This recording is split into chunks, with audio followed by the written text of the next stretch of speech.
The process for setting up a Facebook authentication for your portal is similar. First, you'll need to set up a Facebook developer account and then register the portal as a Facebook app. You do so by going to developers.facebook.com. And if you haven't signed up for an account, go ahead and do so. I've already got an account and I'm logged in, so then point to My Apps. And then here you'll want to click on Add a New App.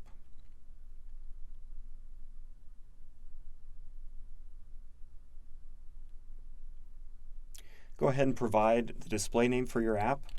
Again, please don't call a real portal Tethys portal.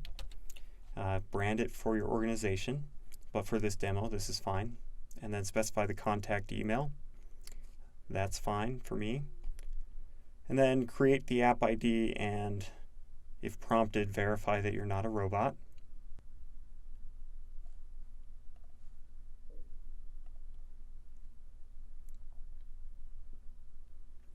Next, what you'll want to do is locate the tile that says Facebook Login and click on Setup.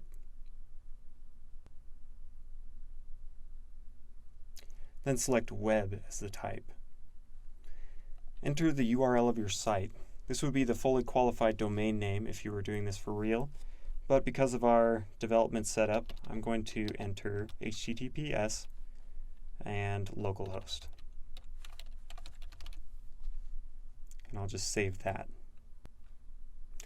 Now the rest of this is kind of a quick start guide. You could go through these if you'd like. It kind of tells you how to set up and use the login using their JavaScript API. But Tethys does a lot of this for you, so you don't really need to do that or be worried about that. So instead, select Settings under the Facebook login here on the left, and then locate this Valid OAuth Redirect URIs. This is just like what we did for Google. We need to provide the redirect URL that's valid.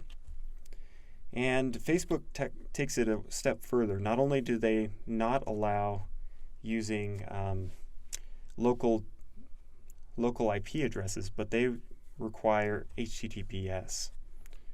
So they're enforcing that now. So I believe if I try HTTP, although with localhost it might be okay to use HTTP. Because they allow localhost for development. So go ahead and just put those in there. And again, the pattern is similar to the Google one. OAuth 2 complete, but Facebook instead of the Google OAuth URI. Okay, go ahead. I believe that's all we need to do. So let's go ahead and save these changes. Oh, we're getting an error here. Redirects are automatically allowed. So we don't need to add them here after all. Well, that's good to know. So I'll just remove those and save those changes.